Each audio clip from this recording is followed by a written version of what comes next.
एक बार जो बना विधायक उनको पेंशन क्यों मिलती है मोदी जी? 40 साल जो सेवा करता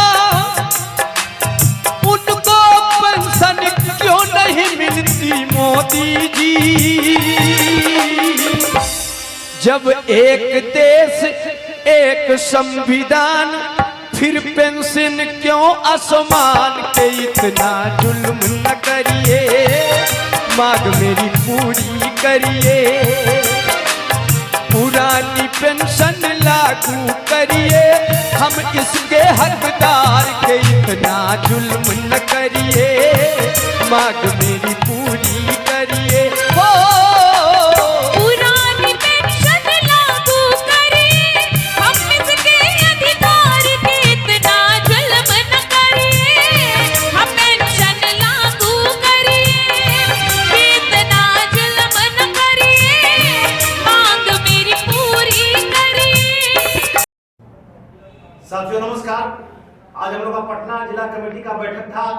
मेन मुद्दा उसमें हम लोग का सदस्यता कैसे बढ़े उसके विषय में विशेष सोचनीय विषय है। उसी के विषय में आज बहुत अच्छा हम लोग का मीटिंग रहा, जिसके बारे में हमारे क्रांतिकारी साथी और अध्यक्ष महोदय दोनों अपना अपना बात रखेंगे। सबसे पहले मनोज कुमार यादव जी अपना बात बता रहे हैं।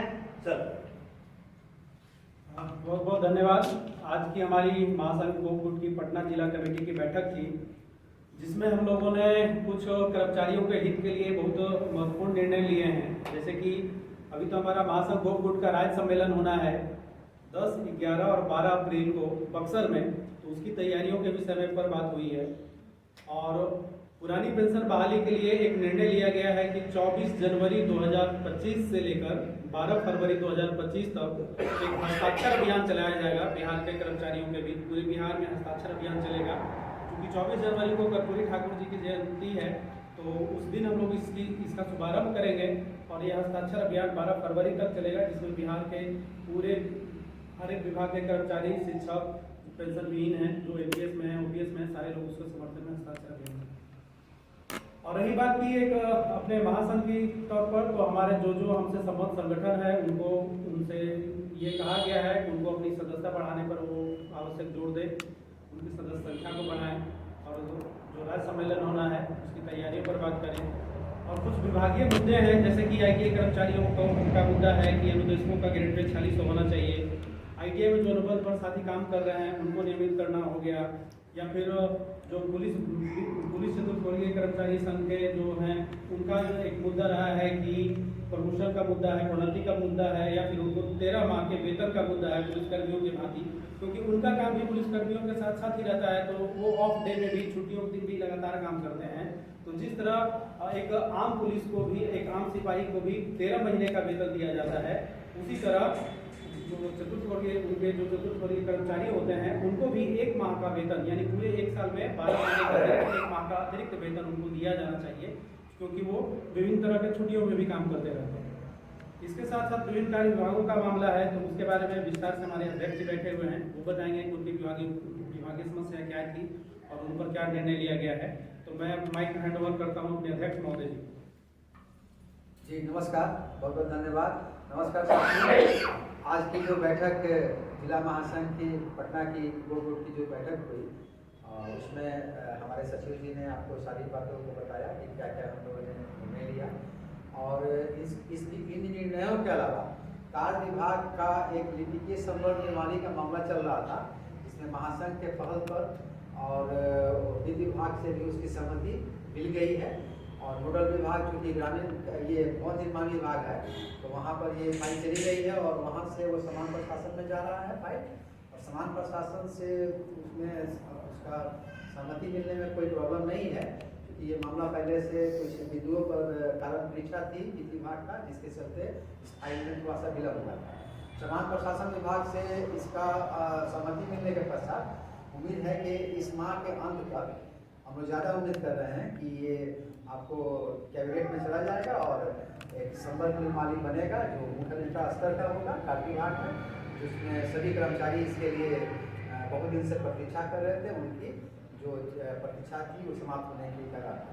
दूसरी बात कि अभी हम लोगों ने LPA में सरकार को हराया है और सरकार हम लोग के खिलाफ सुप्रीम कोर्ट में SLP में गई है, जो लेखा लिपि के समान वेतनमान का मामला है। तो उस मामले में सरकार ने जो SLP दायर किया है, उस मामले में संगठन को छोड़कर बाकी जो 4 अन्य केस हैं वो पिछले 8 माह से रजिस्ट्रार के यहाँ लंबित है। और रजिस्ट्रार के यहाँ लंबित होने के बाद पिछले माह के 23/10/2024 को उनका एक निर्णय आया रजिस्ट्रार का कि वो चैम्बर में चला गया।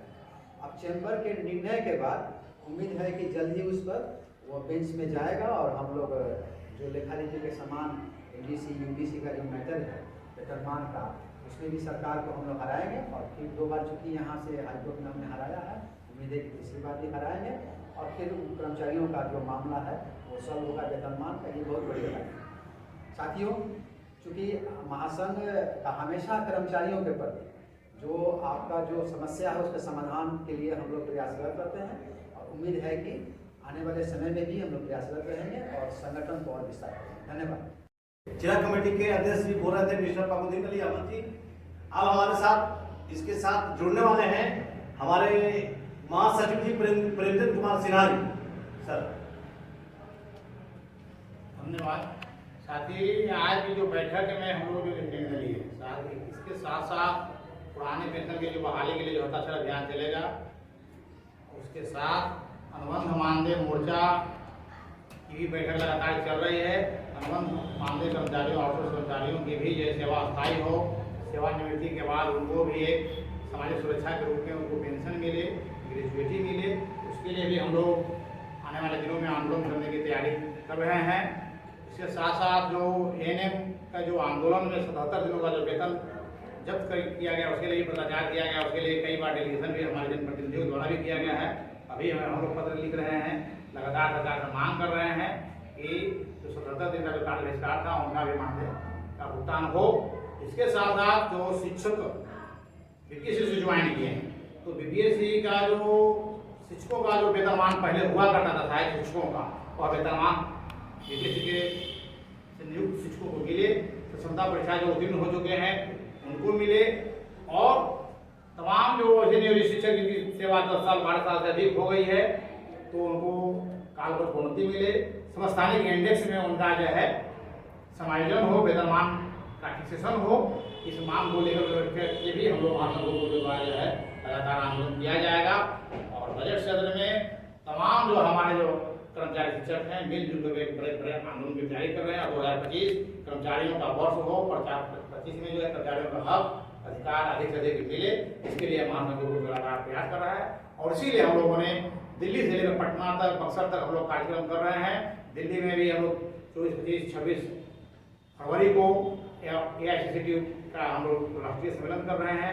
राष्ट्रीय सम्मेलन के बाद हम लोग राज्य सम्मेलन में लगेंगे और तेजी के साथ, और राज्य सम्मेलन जो 10, 11, 12 अप्रैल को बक्सर में है, उसमें हम लोग रणनीति बनाएंगे और हमारी मांग कैसे हासिल हो उसकी हम लोग उस पर रणनीति बनाएंगे। यही जय महासंघ। धन्यवाद साथी।